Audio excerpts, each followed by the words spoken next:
Salut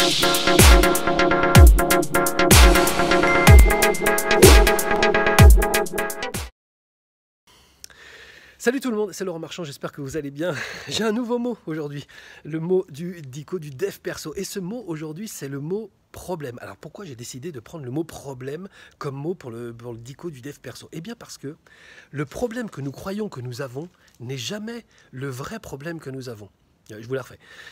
Le problème que nous croyons que nous avons n'est jamais le véritable problème que nous avons.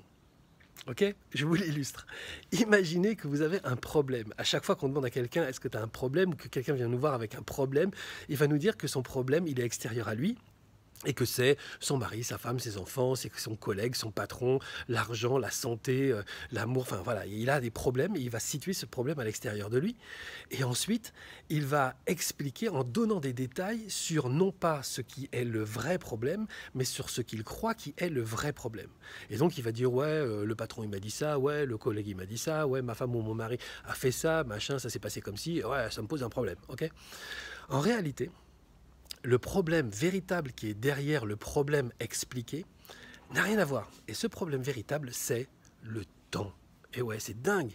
Mais en fait, on n'a jamais véritablement de problème avec ce qu'on croit, mais toujours avec le temps. Et notamment avec une question qui nous trotte dans la tête qui dit combien de temps ça va durer. Par exemple, si vous avez un problème d'argent, et que vous êtes à la découvert de 15 000 euros. C'est énorme, 15 000 euros. Un découvert de 15 000 euros, c'est colossal. Donc on s'inquiète, on dort plus, on attend que le responsable de la banque nous appelle pour nous engueuler, comme si on n'était pas au courant, parce qu'on a un découvert de 15 000 euros.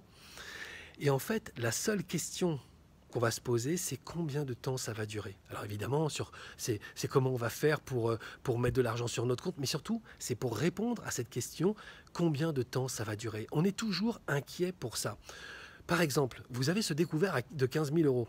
Vous êtes super inquiet, mais on vous apprend que le mois prochain, vous avez rendez-vous chez le notaire pour aller signer un héritage parce que votre oncle milliardaire est décédé et vous laisse, je sais pas, 50 millions d'euros. Là, d'un seul coup, votre découvert de 15 000 euros, vous n'en avez plus rien à cirer. Et si le banquier vous appelle, vous allez lui dire, écoutez, soyez gentil avec moi, parce que dans un mois, j'amène 50 millions d'euros, donc me faites pas chier pour 15 000. Okay. Donc l'idée, c'est vraiment de comprendre que notre problème, ce n'est jamais la situation, la circonstance ou l'autre personne, mais c'est toujours cette question qui trotte dans notre tête, combien de temps ça va durer ? Si vous voulez trouver des solutions rapides à vos problèmes, répondez d'abord à cette question avant de vouloir organiser les choses différemment, vouloir que les gens changent, vouloir qu'on vous parle autrement, vouloir que... ok ? Répondez d'abord à cette question. Comment je vais faire pour que les choses durent le moins longtemps possible? Et parfois, il y a des solutions qui sont des solutions provisoires qui vont vous permettre simplement de gagner du temps et donc forcément de ralentir la course folle de ce truc qui dure et qui vous emmerde. Ok?